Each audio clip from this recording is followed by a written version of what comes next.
In this video, we will discuss about how this stiffness affects the glycocalyx expression on cell surface. Glycocalyx is basically the carbohydrate structures that are carbohydrate group of carbohydrate structures that are expressed on the cell surface, and they are together called as glycocalyx. So they wanted to check whether the stiffness has any effect on the glycocalyx expressions on cell surface or not. So they are basically checking on endothelial cells. So they check different kind of endothelial cells, that is BAEC, MAEC, and band 3. And for comparisons, what it is for soft stiffness, they use 2.5 kilopascal hydrogel, which is made up of polyacrylamide gel, which is coated with fibronectin. And for the control, they use the glass that is coated with fibronectin. And they checked it for two different carbohydrate structures that are evidently expressed on in the glycocalyx, that is heparin sulfate, and second one is hyaluronic acid. And when I check it for BAEC, we can see the difference is clearly that in the case of BAEC at soft stiffness, that is around at soft surface, that is around 2.5 kilopascal, stiff polyacrylamide based hydrogel coated with fibronectin has more heparin sulfate formations compared to the glass, where the heparin sulfate is almost statistically lower, or not almost, is statistically lower compared to the 2.5 kilopascals, and for 10 kilopascals the difference is not that much significant. And for MAEC, they are able to see the similar results, that is for 2.5 kilopascals the heparin sulfate intensity is high compared to the case where they use the glass surface.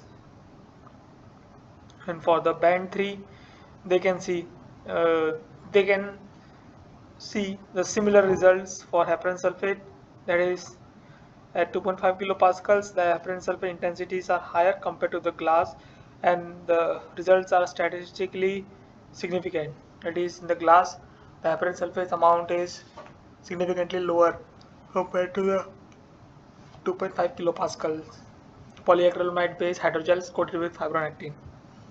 So once checked for the heparin sulfate, they also checked it for the other uh, carbohydrate structures of the glycocalyx, that is hyaluronic acid. In that case, they are able to see that for the BAEC, the decrease is statistically significant compared to 2.5 kilopascals to glass surface, but for the other two cells, that is MAEC and band 3, the difference is not statistically significant and is almost similar. And these results are also in line with the literature, which shows that for the MAEC and band 3, the hyaluronic acids does not change with respect to the stiffness. However, for the heparin sulfate, they are able to see the changes or a pattern in all the three cell lines that they have tested. So one thing that they have established from these studies is that the stiffness affect the glycocalyx expressions on the cell surface, and we have also understood uh, the concept in previous videos that carbohydrate structures also change its shape, or that there is change in the carbohydrate structures on the cancer cells, and also they experience the different stiffness because of, especially the solid tumors, because they make a tumor microenvironment that has a different compositions and that will support higher stiffness, and thereby reducing the changing the compositions of carbohydrates that are expressed on the tumor cells. And this changes occurs in a way that will help the tumor cells in proliferations and migrations. And this is one of the key observations, that if someone can understand how this glycocalyx uh, function with respect to the stiffness, then one can use that knowledge to develop the model to diagnose or make a therapeutic approach towards cancer.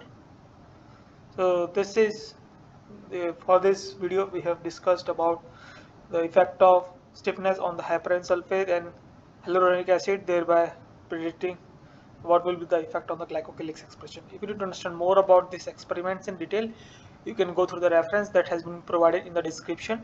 That's all for this video. Thank you for your time.